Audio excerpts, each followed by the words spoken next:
ఈ వీడియో చూస్తున్న ప్రతి ఒక్కరికి యేసుక్రీస్తు వారి నామంలో నా వందనాలు. బైబిల్ అనేది కేవలం ఒక కథల పుస్తకం కాదు. అది సజీవమైన దేవుని వాక్యం. శతాబ్దాలుగా ఎంతోమంది నాస్తికులు, శాస్త్రవేత్తలు బైబిల్‌లోని ఏదెను తోట, గార్డెన్ ఆఫ్ ఈడెన్‌ని కేవలం ఒక కట్టుకథని, దానికి ఎలాంటి ఆధారాలు లేవని విమర్శించారు.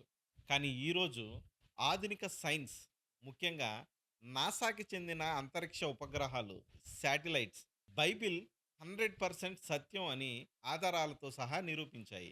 ఈరోజు వీడియోలో దేవుడు ఆదాము హవ్వలను ఉంచిన ఆ అద్భుతమైన ఏదోను తోట ఎక్కడుందో, నాసా శాటిలైట్స్ ద్వారా బయటపడిన ఆ సైంటిఫిక్ మరియు లాజికల్ ఆధారాలు ఏంటో మనం తెలుసుకుందాం. ఈ వీడియోని ఎక్కడ స్కిప్ చేయకండి. ఈ ఆధారాలు చూస్తే దేవుని వాక్యం పట్ల మీ విశ్వాసం 100 రెట్లు పెరుగుతుంది. దేవుడు ఏదైనా రాసాడు అనంటే అందులో ఒక పక్కా భౌగోళిక జియోగ్రఫికల్ ఆధారం ఉంటుంది. ఆదికాండం 2వ అధ్యాయం 10-14 వచనాల్లో దేవుడు ఏదైనా తోట అడ్రస్ చాలా స్పష్టంగా రాయించాడు. ఏదైనా తోట ఒక నది పారి 4 ప్రధాన నదులుగా విడిపోయిందని బైబిల్ చెబుతుంది. అవే టైగ్రిస్, హిద్దెకేలు, 2 యూఫ్రటీస్, 3 పీషోను, 4 గీహోను. ఈ నాలుగింట్లో టైగ్రిస్, యూఫ్రటీస్ నదులు ఎప్పటికీ మిడిల్ ఈస్ట్‌లోని ఇరాక్‌లో ప్రవహిస్తూనే ఉన్నాయి. కానీ మిగిలిన 2 నదులైన పీషోను, గీహోను భూమి మీద ఎక్కడా కనిపించకపోయేసరికి చూసారా? బైబిల్‌లో తప్పులున్నాయి. ఆ నదులే లేవు. ఏదోని తోట లేదు అని లోకం విమర్శించింది. కానీ దేవుని వాక్యం ఎన్నటికీ తప్పిపోదు. డాక్టర్ జూరిస్ జారిన్స్ అనే ఒక ప్రముఖ ఆర్కియాలజిస్ట్ నాసాకి చెందిన అత్యంత శక్తివంతమైన శాటిలైట్ ఇమేజెస్‌ను ఉపయోగించి పరిశోధన చేశాడు. ఈ శాటిలైట్స్‌కి భూమి మీద ఉన్న ఎడారి, ఇసుక పొరలను చీల్చుకొని భూమి లోపల ఉన్న పురాతన ఆనవాళ్లను చూడగల శక్తి ఉంది. ఆ శాటిలైట్ తీసిన ఫోటోలు చూసి ప్రపంచ శాస్త్రవేత్తలు ఆశ్చర్యపోయారు.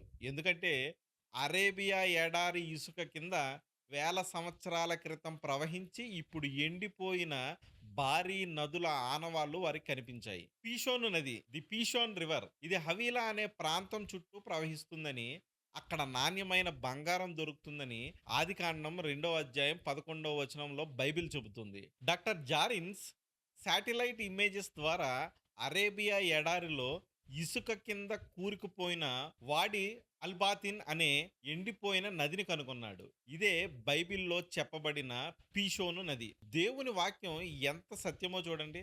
ఖచ్చితంగా బైబిల్ చెప్పినట్టే ఈ ప్రాంతంలోనే, అనగా సౌదీ అరేబియాలో ఇప్పటికీ బంగారు గనులు ఉండటాన్ని సైంటిస్టులు నిర్ధారించారు. బైబిల్ ప్రకారం గీహోను నది కూషు దేశం చుట్టూ ప్రవహిస్తుంది. డాక్టర్ జారిన్స్ పరిశోధనలో ప్రస్తుతం ఇరాన్‌లో ప్రవహిస్తున్న కరున్ నది బైబిల్‌లోని గీహోను నది అని పక్కాగా ఆధారాలతో నిరూపితమైంది. ఇప్పుడు అసలైన అద్భుతం ఏంటో తెలుసా? మీరు మ్యాప్ తీసి చూస్తే ఈ 4 నదులు టైగ్రిస్, యూఫ్రటీస్, వాడి అల్బాతిన్ అంటే పీషోను నది మరియు కరున్ గీహోను నది, ఈ 4 కూడా ఖచ్చితంగా మిడిల్ ఈస్ట్‌లోని పర్షియన్ గల్ఫ్ సముద్రం పైభాగంలో ఒకే చోట కలుస్తున్నాయి. అంటే దేవుడు ఆదాము హవ్వలను ఉంచిన ఆ ఏదోను తోట ఇప్పుడు పర్షియన్ గల్ఫ్ సముద్రపు నీటి అడుగున భద్రంగా దాగి ఉందన్నమాట. ఇక్కడ నాస్తికులు ఇంకో ప్రశ్న అడుగుతారు. ఏదైనా తోట సముద్రం అడుగున ఎందుకు ఉంది అని. దానికి రీజన్ ఏంటంటే నోవాహు కాలంలో జరిగిన జలప్రళయం. దేవుడు భూమిని ఎలా జలమయం చేశాడో మీ అందరికీ తెలుసు. సైన్స్ ప్రకారం భూమిపై కొన్ని వేల సంవత్సరాల క్రితం ఫ్లాండ్రియన్ ట్రాన్స్గ్రెషన్ అనే భారీ భౌగోళిక మార్పు జరిగి సముద్రపు మట్టాలు ఒక్కసారిగా పెరిగిపోయాయి. సముద్రపు నీరు మహాప్రళయంలా ముందుకు చొచ్చుకు రావటం వల్ల ఆ 4 నదులు కలిసే అత్యంత సారవంతమైన ఏదోను లోయ, ఈడెన్ బేసిన్, పూర్తిగా పర్షియన్ గల్ఫ్ నీటిలో శాశ్వతంగా మునిగిపోయింది. వేల సంవత్సరాల క్రితం మోషే ద్వారా పరిశుద్ధాత్మ దేవుడు రాయించిన ఆదికాండంలోని మాటలు ఈనాటి నాసా శాటిలైట్ టెక్నాలజీ వస్తే గాని సైంటిస్టులకు అర్థం కాలేదు. బైబిల్‌లో దేవుడు రాయించిన ప్రతి అక్షరం, ప్రతి భౌగోళిక స్థానం 100% వాస్తవం. ఏదెను తోట ఒక కల్పిత కథ కాదు. అది మన మానవ జాతి యొక్క సత్య చరిత్ర. ఈ అద్భుతమైన వాస్తవాలు మీకు నచ్చినట్లయితే ప్రతి ఒక్క క్రైస్తవుడికి ఈ వీడియోను షేర్ చేయండి. అలాగే లైక్ చేయండి. బైబిల్‌లో ఉన్న ఇలాంటి మరెన్నో అద్భుతమైన సత్యాల కోసం మీరు మా ఛానల్‌ని సబ్స్క్రైబ్ జేసుకోండి. ఇంతవరకు ఈ వీడియో చూసిన మిమ్మల్ని దేవుడు బహుగా దీవించునుగాక. ఆమేన్. అందరికీ వందనాలు.